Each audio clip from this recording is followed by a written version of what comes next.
Airport থানার অন্তর্গত মহেশখলা এলাকাস্থিত Sai Baba Indian গ্রামীণ বিতরক গ্যাস অফিসে থাবা বসায় চোরের দল কম্পিউটার সহ প্রায় 4 থেকে 5 লক্ষ টাকার জিনিস নিয়ে যায়। বুধবার দুপুর আনুমানিক 3টা 30 মিনিট নাগাদ সংবাদ মাধ্যমের মুখোমুখি হয়ে জানান প্রোপ্রাইটার নয়ন দেববর্মা। এই সময় তিনি সংবাদ মাধ্যমের মুখোমুখি হয়ে বিস্তারিত জানাতে গিয়ে বলেন, সকাল 9টার সময় তিনি যখন আজ অফিস খুলেন দেখেন কম্পিউটার সহ বিভিন্ন সামগ্রী নিয়ে যায় চোরের দল, যার আনুমানিক বাজার মূল্য হবে 4 থেকে 5 লক্ষ টাকা। পাশাপাশি এই বিষয়ে তিনি এয়ারপোর্ট থানায় লিখিত অভিযোগ করবেন বলে জানান।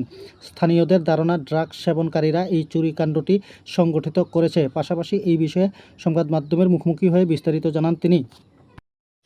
কালকে রাত্রেবেলা আমার অফিসে চুরি হয়েছে। আমার অফিসের এ টু জেড যাবতীয় যা আসলো সবগুলা জিনিস চুরি নিয়ে গেছে।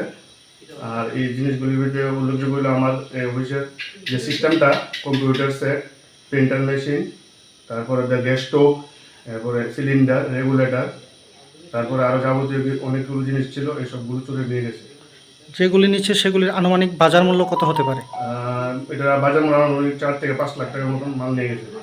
এই বিষয়ে আপনারা পুলিশকে জানিয়েছেন? হ্যাঁ, পুলিশে আমি একটা জিডি দিয়েছি সুষ্ঠু তদন্তের জন্য। পুলিশ আমাকে আশ্বাস করেছে সুষ্ঠু তদন্ত কর্মে অপরাধীদের দ্বারা ব্যবস্থা করবে। আপনারা কোন সময় এসে দেখেন যে জিনিসপত্র? সকালবেলা ঠিক 9:15 আমি অফিস খোলার জন্য আসছি। দেখি সামনের দরজাগুলো ভাঙা, কাটা দিয়ে। আপনাদের অফিসে এই প্রথম চুরি নাকি? হ্যাঁ, এই প্রথম আমাদের অফিসে চুরি হয়েছে।